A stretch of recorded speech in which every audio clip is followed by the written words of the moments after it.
du côté de Montpellier. Défense renforcée, ils sont à 5 derrière les Montpelliérains. Et le PSG qui met la pression d'entrée avec le contre favorable à Boskovic qui donne à Fiorez. Fiorez qui donne pour Ljuboja qui ouvre le score.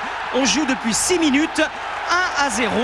Première titularisation de Ljuboja au parc et premier but sous les couleurs parisiennes. Ljuboja, Halilhodžić, énorme confiance entre les deux hommes. Mais on va le revoir, à noter quand même l'altruisme de Fiorez qui peut frapper, qui peut marquer, mais qui préfère donner à Ljuboja, lequel ouvre son pied gauche. On parlait de folie côté PSG, c'est Ljuboja qui peut l'apporter. C'est bien parti. 20e minute maintenant. Les Parisiens qui sortent ce ballon et qui tentent de remonter rapidement le terrain. Avec qui? Avec Daniel Ljuboja. Ljuboja qui n'est pas attaqué, qui donne pour Paoletta, qui contrôle, tente de passer seul.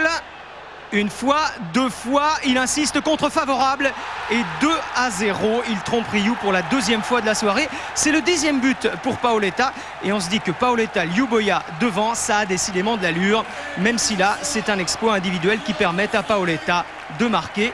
Ballon, vous allez le voir, qui passe entre les jambes de Riou. Le deuxième contre favorable de la soirée pour les Parisiens. Et comble de malchance pour Montpellier, Carotti se claque juste derrière et doit céder sa place à Rouvière. On dit malchance aussi car Montpellier joue, ne ferme pas le jeu et frappe même souvent au but, comme Robert. Ici, ça passe au-dessus. Alors, on ne va pas dire que Montpellier fait le jeu, mais l'équipe de Robert a des possibilités, même si les occasions sont parisiennes. Comme ici, encore, avec cette balle pour Paoletta. Paoletta qui contrôle, centre. La tête piquée de Boskovic et l'arrêt du gardien montpelliérain. 2-0 à la mi-temps.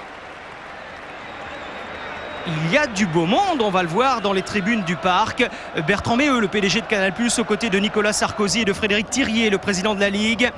Du beau monde, du beau jeu également, car le PSG remet la pression d'entrée en seconde période avec ce centre de Fiorez, le raté de Moulek, Riou en extension, Paoletta derrière, c'est chaud, c'est brûlant, ça revient sur Paoletta et 3-0 pour le Paris Saint-Germain.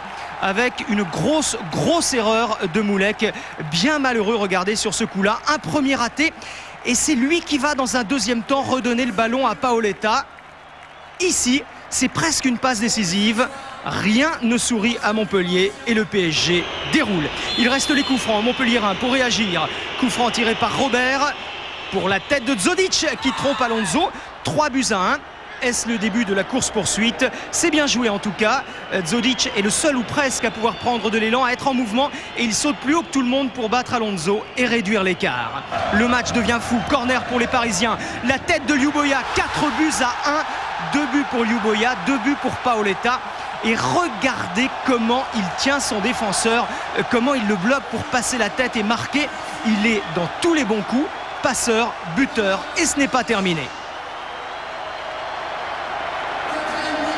À suivre, un ballon qui revient sur Ljuboja, qui reprend pratiquement instantanément, ça passe tout près des buts de Riou. On n'était pas loin du 3e but de la soirée pour l'ancien Strasbourgeois, dont le public du parc scande à ce moment-là le nom. Le PSG est en démonstration avec Reinaldo qui ouvre pour Fiorez, encore une fois, qui donne pour Boskovic. 5-1, c'est Paris Spectacle. Il y a du jeu, il y a des occasions et il y a des buts. Ça fait longtemps qu'on n'avait pas eu ça au parc, où le PSG avait plutôt l'habitude d'avoir du mal à prendre le jeu à son compte. Un parc en ébullition dans les tribunes et sur le terrain, où on a l'impression que Paris peut marquer à chaque attaque, comme ici. Contraste saisissant entre Jérôme Alonso, le gardien du PSG, et Louis Nicolin, le président montpelliérain, car ce n'est pas encore terminé. Le PSG continue d'attaquer. Nouveau ballon pour les Parisiens. Ballon dans la surface qui va parvenir sur Ljuboja. Ljuboja qui glisse à Reinaldo pour le 6-1. Mieux que contre le Mans quand le PSG avait gagné 5-1. Match qui était jusqu'à présent le match référence cette saison de l'équipe d'Halilhodžić à domicile. Gagné avec un peu de folie, c'est ce que voulaient les Parisiens en début de match. Veut exaucer. Ljuboja, une nouvelle fois passeur, c'est l'homme de la soirée. Soirée de folie, on vous l'a dit, au Parc des Princes. Pour Bernardet et les Montpelliérains, c'est une soirée cauchemardesque. Oui, tout à fait. Ce que je disais tout à l'heure, je crois qu'on pensait avoir retrouvé des des situations défensives contre Bastia et contre Marseille. Et ce soir, on a plié complètement. Je pense que l'addition aurait pu être encore plus lourde que ça. Maintenant, la seule chose que j'ai à dire, c'est de ne pas se désunir. C'est toujours facile de dire ça, mais le championnat est encore long et on va se battre comme on l'a fait l'année dernière de toute façon. Et pareil, incroyable, qui marque 6 buts en un match, alors que les Parisiens au Parc, en 10 matchs depuis le début de saison, n'avaient marqué qu'à 16 reprises. Ils ont explosé le compteur avec notamment les premiers buts parisiens de Luboya. La dernière fois que le PSG avait gagné par 6 buts, en marquant 6 buts au Parc des Princes en championnat, c'était il y a plus de 20 ans. Canal+ n'était pas encore créé. Canal+ représenté par son président Bertrand Méheux, bien entouré avec les ministres Jean-François Lamour, Nicolas Sarkozy. Ce soir, dans les coulisses du Parc des Princes, on aura également reconnu de dos la moustache frétillante du président de la Ligue, Frédéric Thiriez. Il y avait beaucoup de bon monde au Parc des Princes. Peut-être savait-il qu'Eric Bénard était l'envoyé spécial de jour de foot. On va nous filer vers Lille maintenant. Lille contre Sochaux. On a évidemment beaucoup de plaisir à disputer cette rencontre. En tous les cas, on l'imagine. D'autant que vous aviez grosse pression en raison du résultat des Marseillais. Le résultat de 17h, vous l'aviez sans doute en tête en entrant sur la pelouse du Parc des Princes ce soir. Oui, c'est vrai. Bon, match, on sait tous qu'il était important pour nous. Mais bon, si ce soir, j'ai pu marquer 2 buts et faire 2 passes décisives, c'est beaucoup grâce à mes coéquipiers.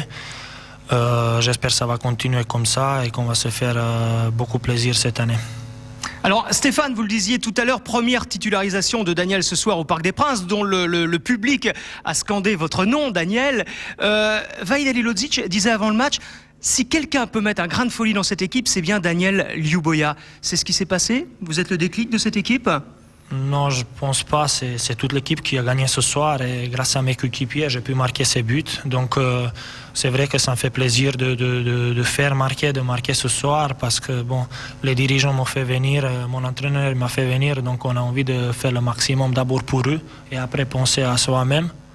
Donc maintenant, j'espère qu'on va continuer comme ça. Il est modeste, hein, Stéphane, parce que